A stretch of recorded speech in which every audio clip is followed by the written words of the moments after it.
The emotion you can't name. There are emotions that do not have names. Not because they are rare, but because they exist before language. And the human body often expresses these emotions long before the mind understands them. In conceptual photography, this becomes visible, not through facial expression, but through posture, tension, and silence.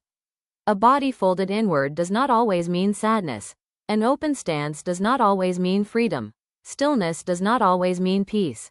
We assume too quickly, but the body speaks in a language older than interpretation. It speaks in pressure, weight, and balance. In how a shoulder drops when no one is watching. In how breath changes when space feels too open or too small. In how stillness can feel heavy or light.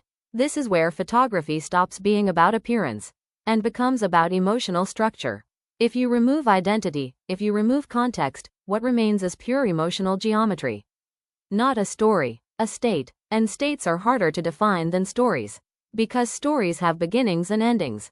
But emotional states can exist without direction. They can linger. In conceptual work, the goal is not to illustrate emotion. It is to let emotion become form. A compressed posture can feel like silence that has weight. A stretched body can feel like longing without object. A twisted angle can feel like conflict without explanation. Nothing is named, but everything is felt, and the viewer becomes part of the interpretation. Because when emotion has no label, the mind searches inward. It tries to match what it sees with what it has lived.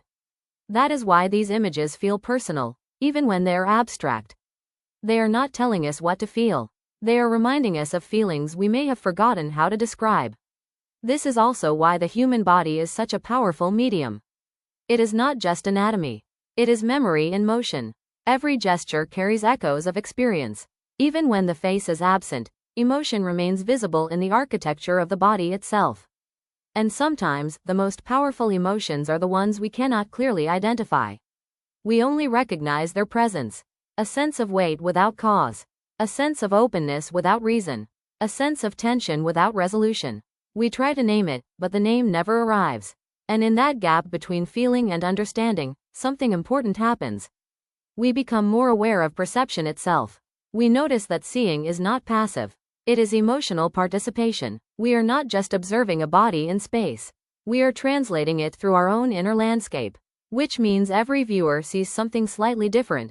Not because the image changes, but because the emotion inside the viewer completes it differently each time. So perhaps the goal is not to name what we see, but to stay with it long enough to let it remain unnamed. Because the moment we name it, we reduce it. And some emotions are not meant to be reduced. They are meant to be experienced. Fully, without translation, just presence.